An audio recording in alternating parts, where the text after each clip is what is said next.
Hey, welcome back to my channel. ওই যে দেখো গাড়ি এসেছে, কমপ্লেক্সে ঢুকে পড়েছে।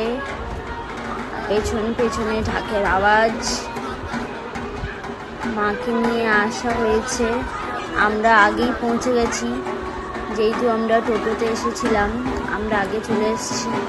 আর গাড়িতে মা এই এলো আমাদের ক্যাম্পাসে।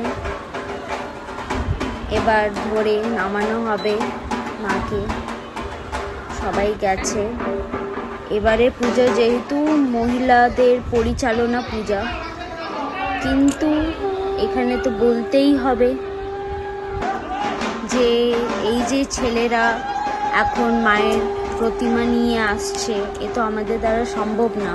তাই ছেলেদের সহযোগিতা তো খুবই বেশি দরকার ছিল।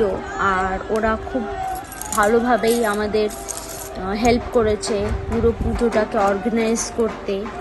আর যাতে এইভাবেই খুব ভালো করে সব অনুষ্ঠানগুলো সব নিয়ম নিষ্ঠা করে ভালোভাবেই সব দশমী অবধি আমরা এইভাবেই পুজোটা করে আসতে পারি।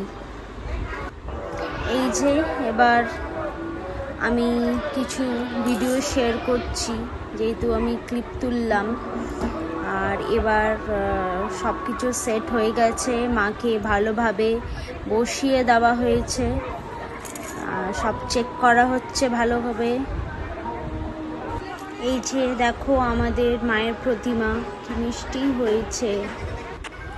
এই যে এবার নিয়মের পালা, এবার মাকে বরণ করা হবে। তার আগে কাকিমা সব ঠাকুরের পায়ে গঙ্গা জল স্পর্শ করাচ্ছেন।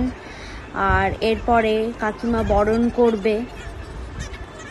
এই যে বরণ থালায় ঘিয়ে প্রদীপ জ্বালানো হয়ে গেছে। আর এবার কাকিমা যাচ্ছে মাকে বরণ করতে, সব ঠাকুরের বরণ করতে। আর আমরা কাকিমাকেই ফলো করব এরপরে। আর যেহেতু কাকিমা বরণ করছে, আমরা জাস্ট কাকিমাকে টাচ করে নিয়েছি। আর এতে আমাদের সবার হয়ে গেছে একসাথে, আলাদা করে আর বরণ করার দরকার নেই। এই যে মায়ের সাথে সাথে বাকি সব ঠাকুরদেরও বরণ শেষ হয়ে এসছে। এবার পালা সবার মিষ্টি মুখ করাবার। আর এবার বরমশাই দায়িত্ব পেয়েছেন, এখন সবার মিষ্টি মুখ করাচ্ছে।